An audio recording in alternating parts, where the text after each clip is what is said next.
దేశవ్యాప్తంగా బాలల హక్కుల ఉల్లంఘనలకు సంబంధించి 2024-25లో నమోదైన కేసులు, కాపాడిన బాలల విషయంలో తెలంగాణ రాష్ట్రమే మొదటి స్థానంలో ఉంది.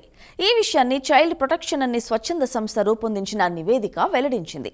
బాల కార్మికులు, యాచక, లైంగిక దోపిడీకు సంబంధించిన నమోదైన కేసుల్లో విముక్తి పొందిన వారిలో 90% మంది బాల కార్మికులనేనని, అందులోనూ అత్యధికంగా తెలంగాణ నుంచి 11,063 మంది ఉన్నారు. అలాగే ఈ విషయంలో అరెస్టులు కూడా ఎక్కువగా తెలంగాణలోనే జరిగాయి.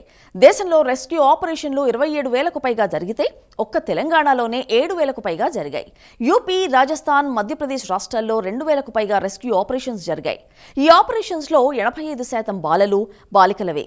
వివిధ ప్రభుత్వ సంస్థలు, ఎన్జీఓలు కలిపి రక్షించిన 44,902 మంది బాలల్లో ఒక్క తెలంగాణలో అత్యధికంగా 11,063 మందికి శిక్షణ కల్పించారు.